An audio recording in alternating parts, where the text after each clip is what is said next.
салом бинандагони арҷманд, барномаи ахбори озодӣ аст ва ман Хиромон Бақозода. имрӯз 21 январ. таваҷҷӯҳ кунед ба сархати хабарҳо. моҷаро дар хидмат ва марги сарбози нерӯҳои марзбонӣ дар ҳамадонӣ наздикон сабаби воқеии марги Мирали Боқиевро донистан мехоҳанд. дар пасманзари афзоиши нигарониҳо аз ҳамла ба Украина дипломатҳои баландпояи Амрикову Русия сарнавишти Киев, НАТО ва амниятро баррасӣ мекунанд. ронандаи мошини борбаре мегӯяд ҳангоми убур аз марзи Қирғизистон сангборон шудааст. полиси Боткан гуфт чунин ҳодисае рӯй надодааст. дар ноҳияи Панҷакент як сарбози нерӯҳои марзбониро дафн карданд ки ба гуфтаи хешовандон дар натиҷаи латукуби бераҳмона дар воҳиди низомиаш ба ҳалокат расид. ба гуфтаи падар, ҷасади Мирали Боқиеви 20 соларо рӯзи 18 январ ба хок супурданд ва ӯ мехоҳад гунаҳгорони марги фарзандаш ҷазои сазовор бигиранд. ҷамшед Гулаҳмадов, фармондеҳи қисми низомии сарҳадбонии ноҳияи Ҳамадонӣ, маҳалли хидмати Мирали Боқиев, дар суҳбат бо радиои Озодӣ хабари марги сарбозро тасдиқ кард, вале гуфт сабабҳои фавти ӯро танҳо ба хешовандон шарҳ хоҳад дод. ба гуфтаи бародараш, як сарбози дигар гӯё Миралиро барои ба ӯ надодани либоси низомиаш задааст. Мирали Боқиев моҳи майи соли 2021 ба хидмат ҷалб шуд. бадрафторӣ дар артиши Тоҷикистон яке аз масоили доғ боқӣ мемонад ва яке аз сабабҳои аслии парҳези ҷавонон аз хизмат дар сафи нерӯҳои мусаллаҳ дониста мешавад. ронандаи мошини боркаше аз Тоҷикистон гуфт ки дирӯз мошинаш ҳангоми ҳаракат аз деҳоти назди марзӣ аз ҷониби даҳо сокини Қирғизистон сангборон шуда ӯ зиёни молӣ дидааст. баъди муноқишаи пурхушунати марзӣ дар поёни моҳи апрели соли 2021 ки бо маргу ҷароҳати даҳо сокини Тоҷикистону Қирғизистон анҷомид, равобити сиёсиву иҷтимоии миёни мақомот ва сокинони ду кишвар бад шудааст. Фарзод Муҳаммадӣ бо тафсилоти ин таҳаввулот. пас аз як рӯзи ҳодисаи сангпартоӣ ба автомошини боркаши тамғаи КамАЗ дар марзи Тоҷикистону Қирғизистон, соҳиби он асли воқеаро ба радиои Озодӣ нақл кард. мақомоти интизомии Тоҷикистон тафтишоти ҳодисаро шурӯъ карданд. Насруллобек Асламов, сокини 34-солаи шаҳри Исфара ва ронандаи нақлиёти КамАЗ бо рақами давлатии тоҷикӣ ки ба кашондани бор дар ин минтақа машғул аст, ҳангоми гузаштан аз ҷамоати ворух ба деҳаи Хоҷаи Аъло дар роҳ дучори ҳамлаи қирғизтаборон шудааст. ин ҳодиса пас аз нисфирӯзии 20 январ рух додааст. мақомоти Қирғизистон дар ин бора изҳори бехабарӣ мекунанд. Насруллобек, ронандаи ин нақлиёт, мегӯяд дирӯз аз шаҳри Конибодон ба як қисми низомии воқеъ дар ҷамоати ворух машғули кашондани маҳсулоти сохтмонӣ буд ва ин ҳолат ҳангоми бозгашт рӯй додааст. Вай афзуд: ай болошка то авиазнуаш кирагу. Ман ҳамин КамАЗ рафтам. ҳамин буромад ин тарафашанда ва седаш буромад доштам фурдоги самотна нафурдомам. Лабоба санки зада буд ки ҳай кунам гире хаташи мошин. як манбаъ аз мақомоти интизомӣ ҳам инро тасдиқ кард ва гуфт ки масъулон пайи таҳқиқи ҳодиса шуданд. дар ҳамин ҳол Зубайдулло Шомадов, сухангӯи ҳукумати шаҳри Исфара, ҳам дар сафҳаи фейсбукиаш ин рухдодро чунин шарҳ додааст: ин рафтори иғвобарангезонаи сокинони Оқсой бори дигар нишон дод ки онҳо бо ҳар восита мехоҳанд вазъро номӯътадил намуда байни аҳолӣ низоъ ангезанд. роҳи миёни Чоркӯҳ ва Ворух аз миёни деҳаи Оқсои Қирғизистон мегузарад ва ин макон то ин вақт борҳо шоҳиди баҳсу муноқишаҳои марзӣ шудааст. то замони нашри матлаби мо дар ин бора мақомотҳои интизоме аз ҷумла Кумитаи давлатии амнияти миллии Тоҷикистон ва Қирғизистон ба таври расмӣ иттилоъ надоданд. вале як манбаъ аз ҳукумати шаҳри Исфара дар суҳбат бо радиои Озодӣ гуфт ки субҳи имрӯз Раҷаббой Аҳмадзода, раиси вилояти Суғ, ба ин минтақа сафар карда ва қарор аст бо ҳамтоёни қирғизаш ҳам гуфтушунид кунад. Тоҷикистон бо Қирғизистон 970 километри марзи муштарак дорад ки ҳамагӣ 519 километри он аломатгузорӣ шудааст. ба далели мушаххас набудан ва аломатгузорӣ нашудани марз байни сокинони наздимарзии ду кишвар бо баҳонаҳои гуногун низоъ сар мезанад. дар охирин низоъ ки рӯзҳои 28 апрел то 1 майи соли 2021 рух дод 36 шаҳрванди Қирғизистон ва 19 шаҳрванди Тоҷикистон кушта шудаву аз ду ҷониб бештар аз 200 кас маҷрӯҳ гардид. ду ҷониб якдигарро дар сар задани низоъ гунаҳкор донистанд. Фарзон Муҳаммадӣ, Радиои Озодӣ, шаҳри Хуҷанд. ва рӯзи 21 январ Кактус Медиа аз қавли полиси вилояти Ботканд навишт ки дар сарҳад ҳеҷ низоъе нашудааст ва мақомоти тоҷик ба раёсати умури дохилии вилоят муроҷиат накарданд.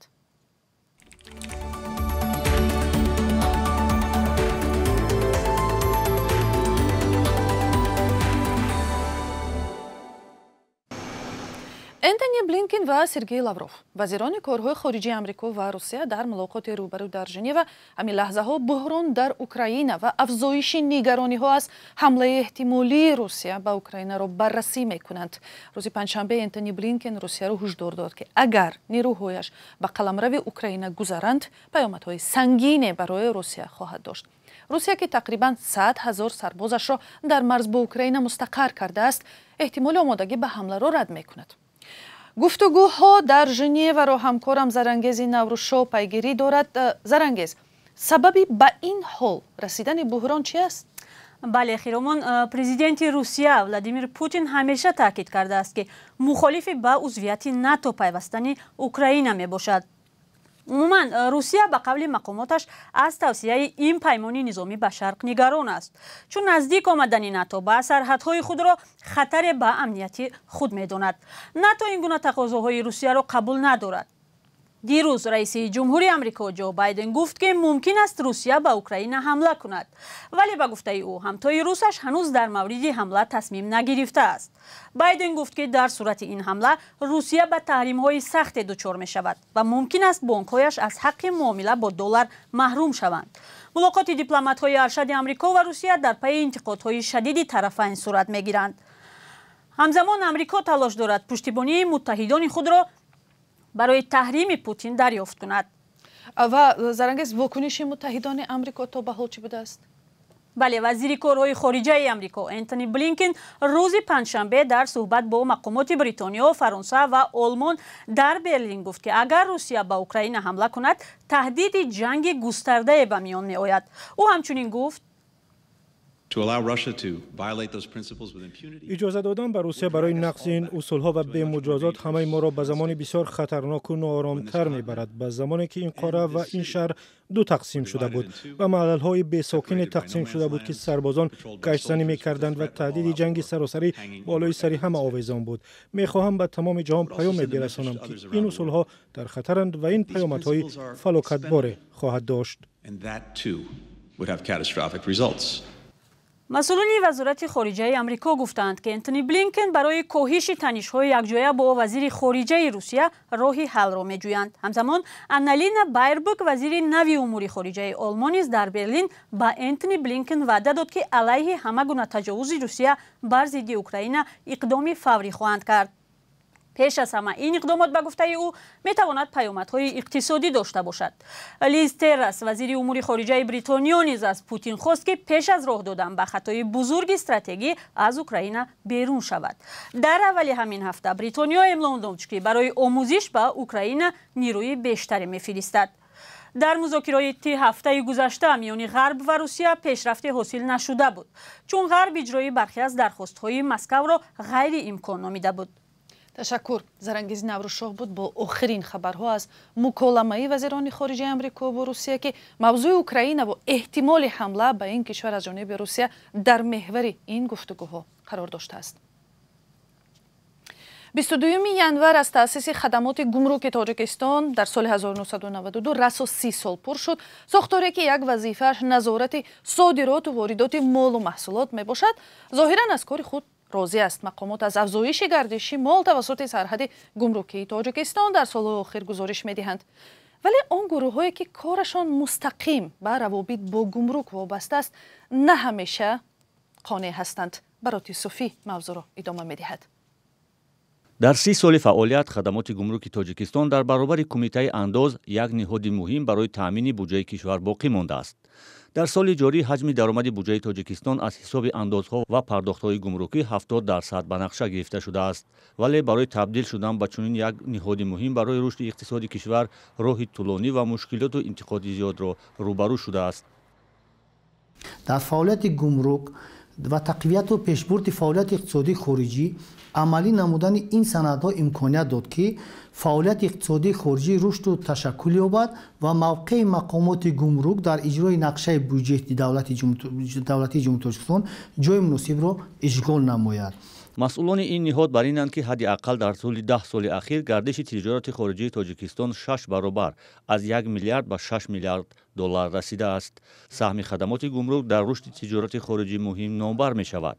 аммо коршиносон бар инанд ки имконоти бештари рушди тиҷорату соҳибкорӣ вуҷуд дошт, вале вуҷуди фасоди густарда дар дохили хадамоти гумрук монеаи чунин пешравӣ шудааст. шоҳидони айни чунин омилро тасдиқ мекунанд. Но у вас таможня хорошие, люди тоже хорошие, просто платные. гумруки шумо хуб аст, коргаронаш ҳам одамони хубанд. Фақат ҳамин ки барои роҳ пул пардохт мекунем. Он $200 ки барои роҳ пардохт мекунем, ин пардохти расмӣ аст. аммо мисли дигар ҷойҳо боз ғайрирасмиам аз мо пул мегиранд. Росташро мегӯям. Как сказать? Неофициально, да, если честно скажу. дар тӯли ин солҳо хадамоти гумрук, махсусан бархе аз кормандони ин ниҳод бо сабаби фасодкорӣ дар сархати хабарҳои расонаҳо қарор гирифтаанд. аз ҳама мавриди пурсарусадо иттифоқе буд ки бо сардори 32-солаи терминали Душанбе 1 Шаҳбоз Раҷабзода уфтод. раиси ҷумҳур Эмомалӣ Раҳмон ӯро дар моҳи майи соли 2019 расман ба фасод муттаҳам кард ва талаб кард ки пулҳои ғорат-кардаашро аз давлат ки ба берун бурдааст баргардонад. ҳамчунин қазияи қочоқи 90 кило тилло ва 15 миллион доллар аз мавридҳои дигаре буд ки интиқодҳоиро атрофи хадамоти гумрук ба бор овард.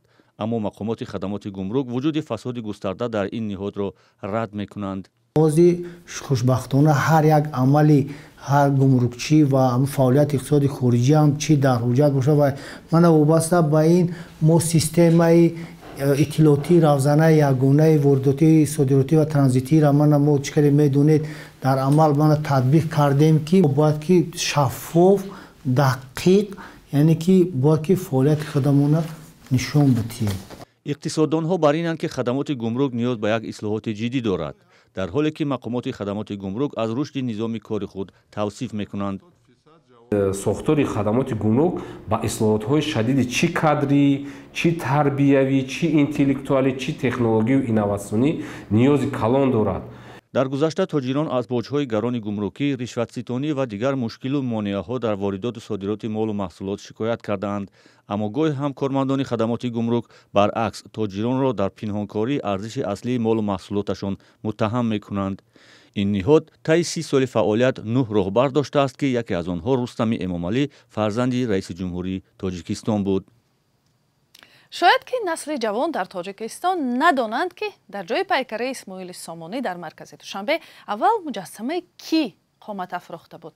аввалин касе ки 30 сол пеш ҷои Ленинро дар майдони марказии пойтахти Тоҷикистон гирифт муаллифи шоҳномаи Безавол Абулқосим Фирдавсӣ буд ки имрӯз зодрӯзашро ҷашн мегиранд. дар рӯзи Фирдавсӣ Нигораи Фазлиддин аз чанд сокини пойтахт пурсид ки Абулқосим Фирдавсӣ ва эҷодиёти ӯро медонанд. ҳамасола рӯзи 21 январ дар Эрон зодрӯзи Абулқосим Фирдавсӣ муаллифи шоҳнома таҷлил карда мешавад.